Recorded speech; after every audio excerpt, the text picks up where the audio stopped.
And మీరేం చెప్తారు ఇప్పుడు షర్మిల ఒక 3 రీజన్స్ అన్నారు. ఒకటి మణిపూర్‌కి సంబంధించి మీరెప్పుడు మాట్లాడలేదు జగన్.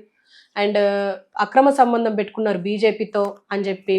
అండ్ ఇంకా రీజన్స్ చెప్తూనే ఉన్నారు. నేను చెప్తాను దానికి అర్థమైంది నాకు. మీరు యాక్సెప్ట్ చేస్తారా? అంటే నేను యాక్సెప్ట్ చేయను. అసలు జగన్ ఎవరు చెప్పడానికి. మణిపూర్ అక్కడ క్రిస్టియన్స్ కి వాళ్ళకి 2-3 సెక్షన్స్ ఉన్నాయి అక్కడ. వాళ్ళు కొట్టుకున్నారు యాక్చువల్. దానికి ఇప్పటి వరకు prime minister and home minister వెళ్ళలేదు. చాలా బుద్ధి తక్కువ పని అది. ఏకేస్తారు అక్కడ పార్లమెంట్ లో. ఆల్ ఎంపీస్ బాగా బ్రహ్మాండంగా మాడుతున్నారు. కొన్ని చోట్ల బోర్డు లేచి వెళ్ళిపోతున్నాడు. మొయిత్రి అమ్మాయి బెంగాల్ ఆమె she is very smart lady, బాగా మాట్లాడగలదు. ఇంకా అందులో బెంగాల్లో అందరూ కూడా బాగా చదువుకున్న వాళ్ళు ఉన్నారు. కొంతమంది మరీ చదువుకోలేని ఉన్నారు, ముద్దులు ఉన్నారు. కానీ ఉన్న 4-5 చాలా బాగా మాట్లాడతారు యాక్చువల్గా. సో బాగా మాట్లాడి ఆ టైంలో ప్రైమ్ మినిస్టర్ వేసి వెళ్ళిపోతున్నాడు.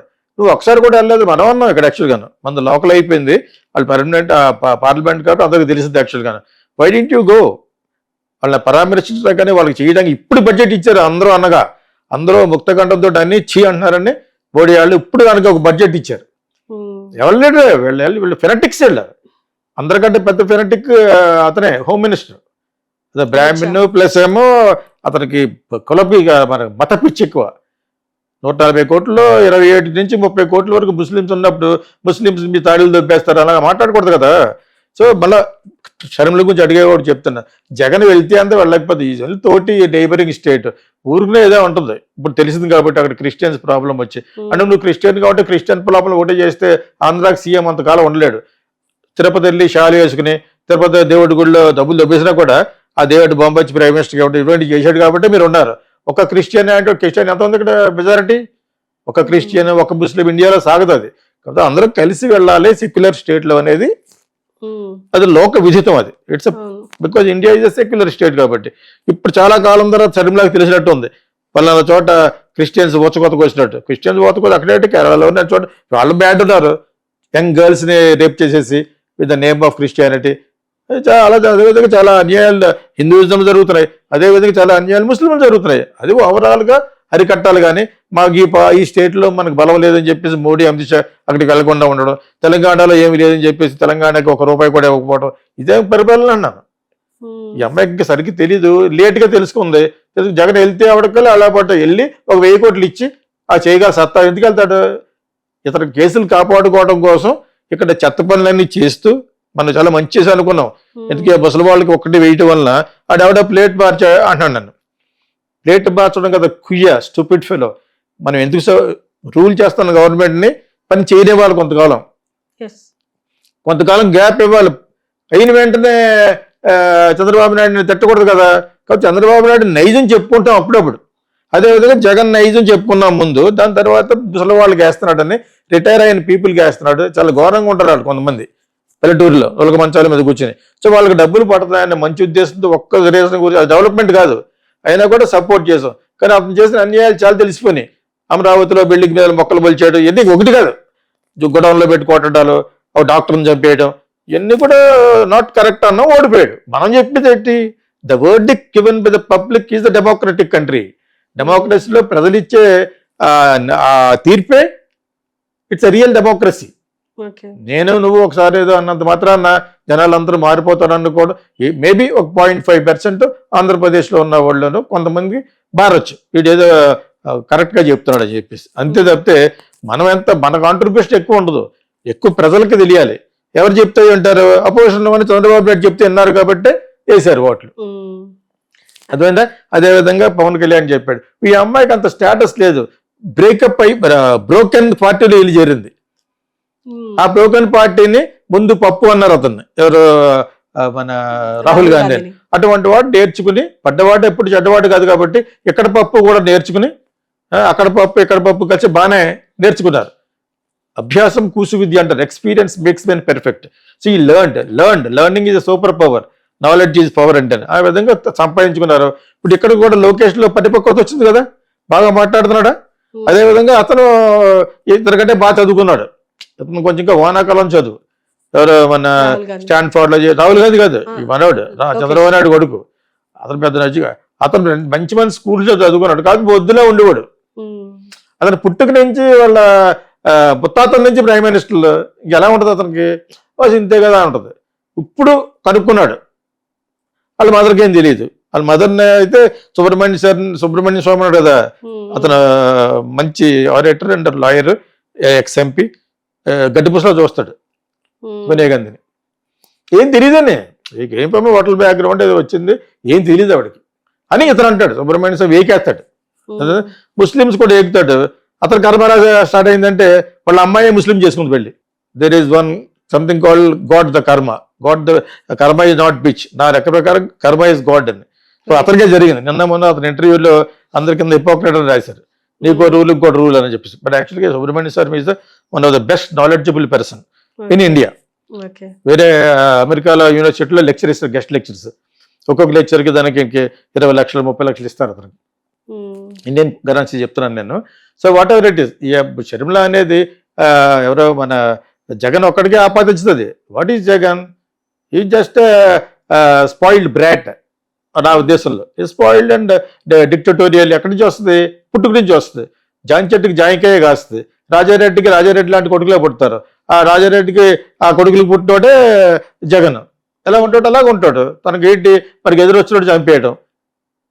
అక్కడంతా ఫ్రాక్షనిస్టులు అంతే, అతను అంతే, పరిటాల రవి అంతే, అందరూ కూడా అంతే. ఎందుకంటే వాళ్ళు చేసే మంచి కంటే చెడు ఎక్కువ కనపడుతూ ఉంటుంది. పరిటాల రవి ఉన్నాడు, చాలా మంది ఫ్యామిలీస్ చదువుకునేవాడు అంటారు. యాక్చువల్గాను అతనితోటి సహవాసంగా తిరిగి అతను పలానా వాడు లేపేమంటే లేపేసేవాడు, అందరినీ చాలా బాగా చూసుకునేవాడు అని నేను విన్నాను. అదేవిధంగా వాళ్ళు ఉంటారు, రాజారెడ్డి వాళ్ళు కూడా ఉండకపోతే వాళ్ళు ఎవరు సహాయం చేస్తారు వాళ్ళకి? ఒక్కడో వెళ్ళిపోయి సినిమా కాదు కదా బ్యాట్మన్ లాగా చంపేయడానికి. So this will be there, good and bad ugly ఫ్రాక్షనిక్షన్ లో ఉంటుంది. కాబట్టి ఇతను ఆ విధంగా తయారైనవాడు కాబట్టి అంటే ఆవిడెందుకు, మన వైఎస్ జగన్ ఎందుకు, నువ్వు అంతే. నీకు అవకాశం ఇస్తే షర్మిల కూడా అంతే. Who are you, where you come from? Rajasekhara Reddy. Where did Rajasekhara Reddy come from? Raja Reddy. Your roots are very bad, stinking with blood and guns and bombs. ఓకేనా? నువ్వు ఎక్కడి నుంచి వచ్చావు? Only the thing is she married her own uncle. అతను యాక్సిడెంట్లో పోయాడు. విజయలక్ష్మి గారి తమ్ముడి అమ్మాయి ఫస్ట్ హస్బెండ్. అతను వద్దని చెప్పేసి అతను అందంగా ఉంటాడని ఆ బ్రాహ్మణ అబ్బాయిని చేసుకుని అతను రెవరెండ్గా మార్చారు. అతను కూడా మారగలిగాడు నేర్చుకుని, బాగా మాట్లాడు. క్రిస్టియానిటీ బాగా మాట్లాడాలి అన్నమాట. అలాగన్న ప్రతి ఒక్కడు ఇదే ఆ విధంగా అన్నాడు. సర్లే రాజశేఖర రెడ్డి వాళ్ళు ఒప్పుకున్నారనమాట. హీ లుక్స్ హ్యాండ్సమ్, అది అందరికి తెలుస్తుంది. అదే తప్పితే నువ్వు మీ అన్నయ్య తవ్వేవనుకో, నీది నువ్వే తవ్వుకున్నట్టు లెక్క. ఇది దిస్ డజంట్ మ్యాటర్. ఇప్పుడు ఇతనికి 15 సీట్లు వచ్చి ఘోరంగా ఓడిపోయాడు. అది ఈవీఎంల ద్వారా ఓడిపోయాడా, నిజంగా నీ మీద వచ్చిన అసమ్మతి ఎవరు ప్రేరేపించారు? పవన్ కళ్యాణ్ అండ్ బీజేపీని చేర్చుకున్నారు. అతను చంద్రబాబు నాయుడు గారు మెయిన్ సాధించారు. ఈవీఎం మాట లేకపోతే సాధించారని చెప్పాలి. ఇప్పుడు it will take some more time. So దానికి ఏదో విధంగా దారులు వెతుక్కుంటూ ఉంటాడు. సడన్ గా కూటమిలో కలిసిపోయి రాహుల్ గాంధీ ఇతను చట్టాపట్టాలు వేసుకెళ్ళిపోరు. దానికి రిపర్కషన్స్ ఉంటాయి, పర్యవసానాలు ఉంటాయి. అంచేత అక్కడ పెట్టడం ఏంటి? చాలా మంది అఖిలేష్ యాదవ్ వీళ్ళందరినీ ఎందుకు పిలుచుకున్నాడు? వాళ్ళందరూ కూడా చాలా పవర్ఫుల్ టుడే. ఇతనంత పవర్ అయితే డబుల్ పవర్ఫుల్ వాళ్ళంతా. పెద్ద స్టేట్. అఖిలేష్ యాదవ్ అంటే is oppose is got more seats today in UP against Yogi. అంచేత వాళ్ళ ఫాదర్ కానీ ములాయం సింగ్ నుంచి కూడా Mayadevi very powerful. That is equal to 3 states of Andhra Pradesh. It's very big state. Geographical గా కానీ, జనాభా ప్రకారం కానీ, ఓటర్స్ ప్రకారం కానీ. ఇవి బేసిక్స్ తెలుసుకోవాలి. యాక్చువల్గా మనం మాట్లాడుకున్నట్టుగా నేను ఎందుకు చెప్తానంటే అర్థం అవుద్దని. మనం సిస్టమేటిక్గా చేసుకుని గూగుల్లో అవి చెప్పను నేను, అలా చెప్పకూడదు. ఇవన్నీ తెలియాలి, ఇండియన్గా ఇవన్నీ తెలియాలి. So where is Sharmila stands? She standings అన్న జస్ట్ అన్నోన్ ప్లేస్. అమ్మాయికి అంత ఇంకా రాలేదు కదా. కాంగ్రెస్ వాళ్ళు ఎక్కడున్నారో అది రాహుల్ గాంధీకి తెలుసు, కాంగ్రెస్ హైకమాండ్కి తెలుసు, కాంగ్రెస్ పార్టీకి తెలుసు. జనపథ్లో ఉన్న కాంగ్రెస్ పార్టీకి where do we stand in AP తెలుసు. They have a place only in Telangana because of Telugu Desam party fellow has come and reconstructed the Congress. That is Revanth Reddy. అదేందో ఇక్కడ కాంగ్రెస్ నౌకలు చెల్లుతాయి, అదేవిధంగా కర్ణాటకలో చెల్లుతాయి. ఈ 2 చోట్ల ఏదో విధంగా పాడు చేయాలని చెప్పేసి బీజేపీ ట్రై చేస్తుంది. నువ్వు వేరే వాళ్ళని పాడు చేసే లోపల మీరే పాడైపోయారు. చెడపగురా చెడుదాం అన్నట్టుగా BJP lost its stand. In national wise. అది కూడా వాళ్ళు కూడా if they are involve in the EVM scam next అసలు రాదు. మళ్ళీ కాంగ్రెస్ వచ్చి Congress anyway it's strong party కదా, కాకపోతే ఓల్డ్ అయిపోయిందని చెప్పేసి దాన్ని ఇంక వద్దు దాన్ని తుడిచిపెట్టేయండి అని పివి నరసింహారావు అన్నాడు అటల్ బిహారీ వాజ్పేయికి ఫోన్ చేసి. It's end, enough is enough, wipe out. అందుకని అతనికి సామాధి కూడా కట్టలేదు, తెలిసిపోయింది బయటికి. ఇది పివి నరసింహారావు ఇస్ మేధావి, క్రుక్ కూడా, మేధావి క్రుకెడ్, చాణక్యులాంటి అనమాట. అది వెళ్ళిపోతూ దీన్ని వేసేయండి అని అనమాట. అదే కాంగ్రెస్ ఇంకా తుడిచిపెట్టిపోండి అని తెలిసిపోయింది వాళ్ళకి. లేకపోతే ప్రైమ్ మినిస్టర్కి చచ్చిపోతే అతను అక్కడ కట్టాలి కదా. రాజీవ్ గాంధీ కట్టారు, గాంధీ గారికి కట్టారు, రాహుల్ గాంధీ, అందరికి మొత్తం సారీ మన సంజయ్ గాంధీ కట్టారు, వీళ్ళందరికీ కట్టారు. ఒక ప్రైమ్ మినిస్టర్ కట్టరా? దట్ ఈ చేంజ్డ్, ఈ రెవల్యూషనైజ్ మెనీ థింగ్స్. ఈరోజు ఎన్ని మోడర్న్ ఎన్ని చూస్తున్నామంటే కారణం బికాస్ ఆఫ్ పివి నరసింహారావు.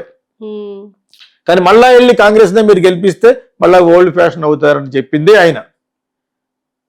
ఆయనకి రాజకీయం బాగా తెలిసి ఎన్నో భాషలు మాట్లాడి బహుభాషా ప్రావీణ్యుడు, విజ్ఞానవంతుడు in the entire India even till today. ఈయనంటే అటల్ బిహారీ వాజ్పేయికి చాలా గౌరవం పివి నరసింహారావు అంటే. అదే చెప్పాడు ఇంకొద్దని, చాలా కాలం అయిపోయింది ఇంకెందుకు కాంగ్రెస్ అని. మీకు అర్థమైనప్పుడు మీకు. సో అటువంటిది ఏదో నెక్స్ట్ జనరేషన్ వచ్చింది. ఇక్కడ కూడా పరిస్థితులు బాగోక మళ్ళా కాంగ్రెస్ పుంజుకునే విధంగా రాహుల్ గాంధీ నేర్చుకుని ఇప్పుడు జగన్కి ఇండైరెక్ట్గా మాట్లాడుకోవచ్చు. మీకు తెలుసా, నాకు తెలుసా, వాళ్ళిద్దరూ మాట్లాడుకుంటున్నారేమో. టైం వచ్చి పెడతారు. ఇప్పుడు నిజంగా జనపథ్కి రాహుల్ గాంధీ వచ్చాడు ఇంకో పెద్ద గొడవలు అయిపోయాను ఈ బీజేపీ వాళ్ళు. ప్రస్తుతానికి ఏదో విధంగా పవర్లో ఉన్నారు వాళ్ళు. అవసరమైతే ఇంకో కొంతమంది కొనేసే అంత డబ్బు కూడా ఉంది. అదే ఇప్పుడు రాంగ్ స్టెప్ వేయకూడదు జగన్. అయినా మన రీకన్స్ట్రక్ట్ చేయడానికి టైం పడుతుంది. చంద్రబాబు నాయుడు గారికి పట్టిందా 23 సీట్లు వచ్చినప్పుడు? టైం బట్టి ఫైనల్గా గెలిచారు. అన్యాయంగా గెలిచారో న్యాయంగా గెలిచారు అనేది మళ్ళీ ఎందుకు చెప్తానంటే ఇది గుర్తు చేయాలి. ప్రజల తరపున మనిషిగా నేను మాట్లాడుతున్నాను కాబట్టి, ఈ వ్యక్తిగత జీవితాల గురించి మాట్లాడలేదు, మళ్ళీ ఇప్పుడు రాజకీయం మాట్లాడుతున్నాం కాబట్టి. This is what actually that scenario right now happening in Janpath. ఆ జనపథ్లో చేసేంత మాత్రం ఏం జరగదు. జనపథ్లో ఎందుకు చేస్తారు? అక్కడ 2 ప్లాట్ఫామ్లు ఉంటాయి, అక్కడ 2 టెంట్లు వేసి కూర్చుంటారు. నేను చూశాను, నాకు అక్కడ ఆఫీస్ ఉండేది. ఒక న్యూస్ గురించి ఈ సోషల్ మీడియా ఎలక్ట్రానిక్ మీడియా మాట్లాడుకుంటారని చెప్పేసి అవి కూడా ఎక్కువ సెంట్రల్ గవర్నమెంట్ ఫర్గానే మారుతాయి. ఎన్డీటీవీ వాళ్ళది అయిపోయింది, ఇంకా చూడడం మానేశాను నేను. వీళ్ళు కొనేశారు, అదాని కొనిపించేసి ప్రణవ్ రాయాలని గట్టేశారు షేర్లు కొనేసి. So NDTV finished. Times now కూడా వాళ్ళ యొక్క బతుకు తెరువు కోసం వీళ్ళ గురించే మారుతారు. ఆల్మోస్ట్ అన్ని ఛానల్లో బీజేపీ ఇప్పుడు కొంచెం మారుతున్నారు, సీన్ మారుతుందేమో అని చెప్పేసి. ఓకే. అండ్ సోనియా గాంధీకి కావాల్సిన ఫ్యామిలీ ఫ్రెండ్ ఎవరు? దేశాయ్, రాజ్దీప్ ఉన్నాడు కదా, అతను బాగానే చెప్తాడు. కానీ ఎంతైనా ఇంకా ఓల్డ్ అయిపోయాడు. వీళ్ళంతా కూడా ఉన్న గవర్నమెంట్ మీద మనం హ్యాపీగా ఉంటే ఏ అండ్ కాకూడదు అన్నట్టుగా మారుతారు. నేషనల్ పార్టీ అనేది, నేషనల్ ఛానల్స్ అనేది స్ట్రాంగ్గా లేవు ఇప్పుడు. రేపు పొద్దున్న నిజంగా పడిపోయే పొజిషన్లో మార్చేస్తారు మళ్ళీ. టైమ్స్ ఆఫ్ ఇండియా ఫస్ట్ మారిపోద్ది, ప్రస్తుతానికి లేదు. వీళ్ళంతా అచేత నేషనల్ మీడియా కూడా ఇంట్రెస్టింగ్గా లేదు. ఎందుకంటే ఆల్మోస్ట్ ఇండైరెక్ట్గా మోడీకి అమిత్ షాకే సపోర్ట్ చేస్తాడు కాబట్టి ఇంకా జర్నలిజం ఏంటి?